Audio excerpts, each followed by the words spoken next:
नमस्कार, आप सभी का स्वागत है मेरे YouTube चैनल रीमेक एडुपाथ में।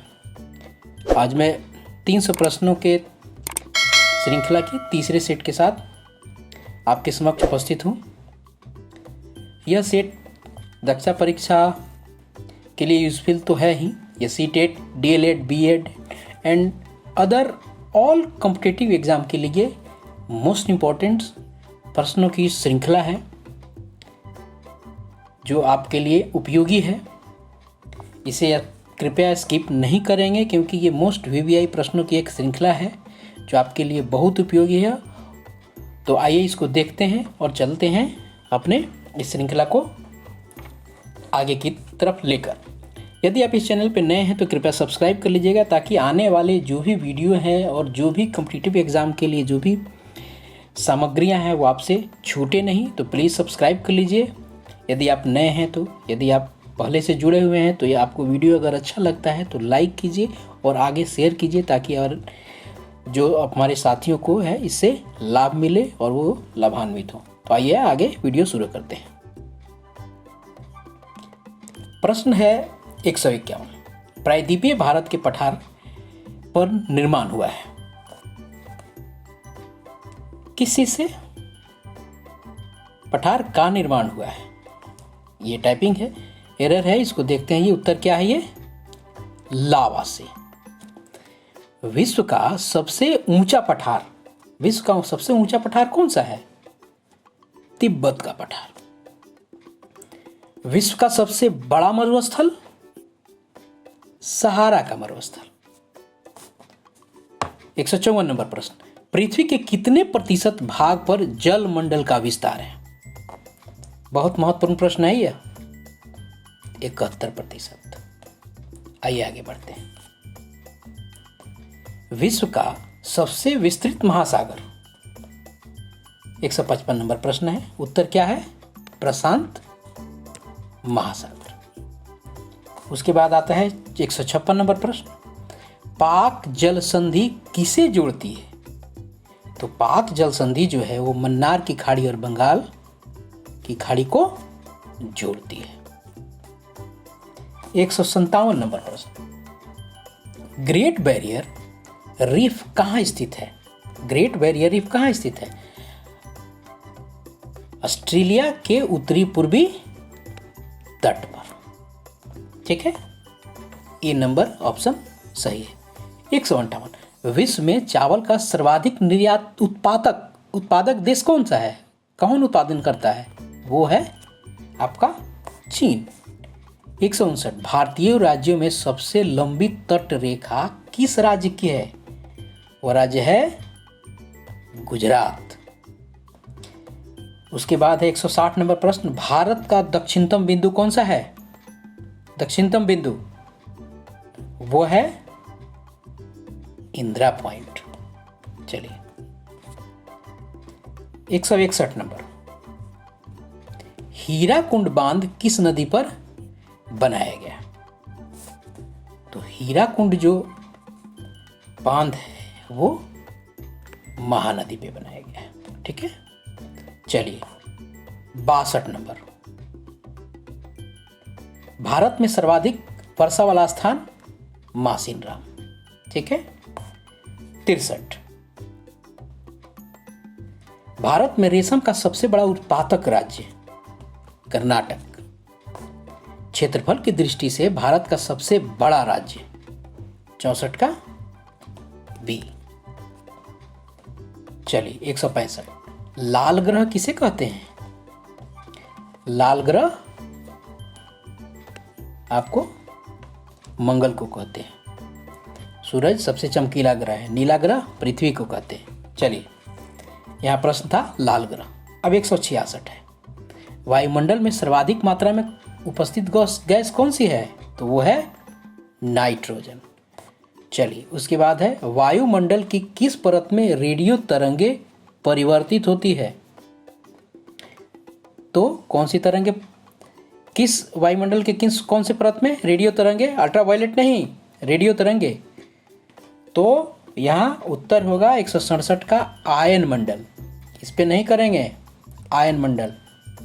चलिए 168 वायुमंडल की आर्द्रता मापने वाला यंत्र, सी। चलिए 169 भारत की सबसे लंबी नदी ब्रह्मपुत्र। भाखड़ा नांगल बहुउद्देशीय परियोजना किस नदी पे है? तो ये सतलज पे है। 171 बांदीपुर राष्ट्रीय उद्यान, 171 का क्या है? बांदीपुर राष्ट्रीय उद्यान कहाँ है? सी, कर्नाटक है। जिम कॉर्बेट नेशनल पार्क कहाँ स्थित है? उत्तराखंड में है। ठीक है, चलिए 173 बहुत महत्वपूर्ण प्रश्नों की श्रृंखला है यह। 173 में विश्व का सबसे बड़ा द्वीप ग्रीनलैंड। देख लीजिए, प्रश्नों को देख के लगेगा कितना महत्वपूर्ण प्रश्न है, बिल्कुल स्किप नहीं कीजिएगा। लंदन किस नदी के किनारे स्थित है? तो वो टेम्स के किनारे स्थित है। 75 भारत में स्थित सबसे ऊंची पर्वत श्रृंखला, सबसे ऊंची चोटी कंचनजंगा। 176 भारत में अधिकांश वर्षा होती है, वो उत्तरी पूर्वी मानसून से आती है। चलिए 177 सरदार सरोवर परियोजना किस नदी पर? तो सरदार सरोवर है वो नर्मदा नदी पर है। 78 पश्चिम की ओर बहने वाली नदी कौन सी है? 78 का डी। 179 निम्नलिखित में कौन सी नदी डेल्टा नहीं बनाती है? कौन सी नदी डेल्टा नहीं बनाती है कि न कि बनाती है? ये सारी चीज बनाती है, ये नहीं बनाती है।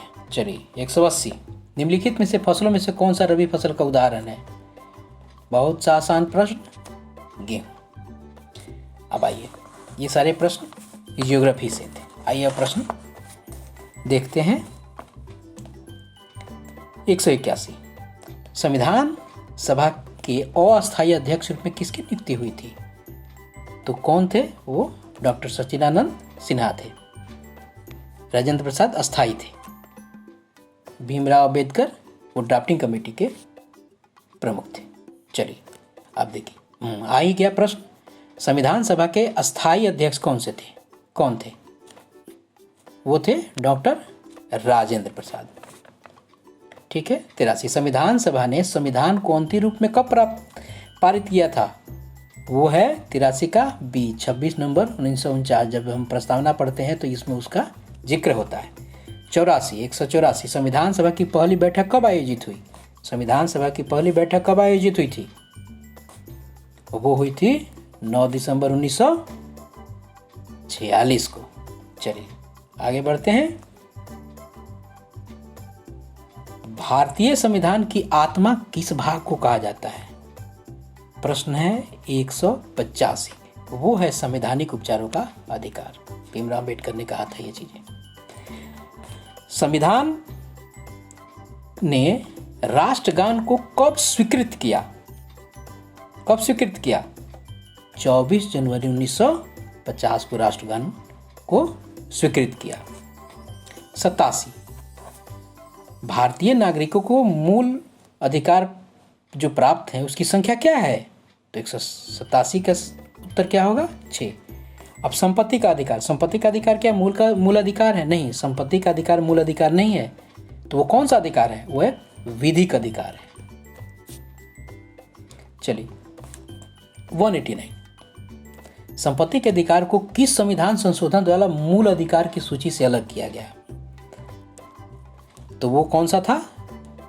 44 में से। इस संशोधन द्वारा संपत्ति के अधिकार को जो है वो मूल अधिकार से अलग कर दिया। पहले ये मूल अधिकार में ही था। चलिए 189 हो गया। अब 90 देखते हैं। 190 भारतीय संविधान को प्राण और दैहिक स्वतंत्रता का संरक्षण किस अनुच्छेद से प्रदान किया जाता है? किस अनुच्छेद से? तो वो कौन सा है? वो अनुच्छेद 21 है।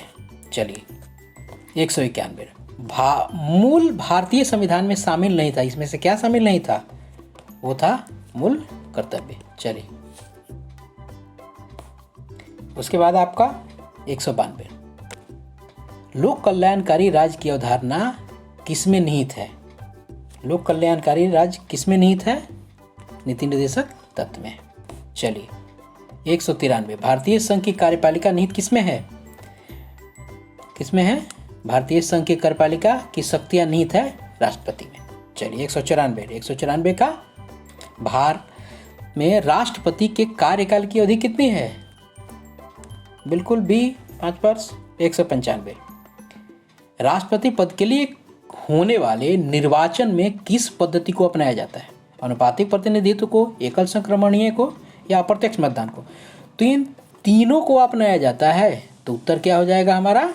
उत्तर हो जाएगा ये सभी। आइए आगे देखते हैं। 96 नंबर प्रश्न, निम्नलिखित में से किस राष्ट्रपति का चुनाव निर्विरोध हुआ था? तो नीलम संजीव रेड्डी का चुनाव निर्विरोध हुआ था। 97, नीलम संजीव रेड्डी का हुआ था। चलिए आगे है 197 नंबर का, भारतीय संसद के उच्च सदन को क्या कहा जाता है? कौन सा उच्च सदन है? तो उच्च सदन जो है वो राज्यसभा है, और ये जो है ये निम्न सदन है, और ये तो राज्यों की बात है। तो उत्तर क्या हो जाएगा 197 का? बी। चलिए आगे देखते हैं 198, उपराष्ट्रपति के निर्वाचक मंडल में शामिल हैं क्या? उनसे राज्यसभा और लोकसभा के निर्वाचित सदस्य ही निर्वाचक मंडल में शामिल है, यानी उसका चुनाव यही लोग मिलकर करते हैं। चलिए अब 199 है, मंत्रिमंडल सामूहिक रूप से किसके प्रति उत्तरदायी होता है? मंत्रिपरिषद उत्तरदायी किसके प्रति होता है? तो वो होता है लोकसभा के प्रति होता है,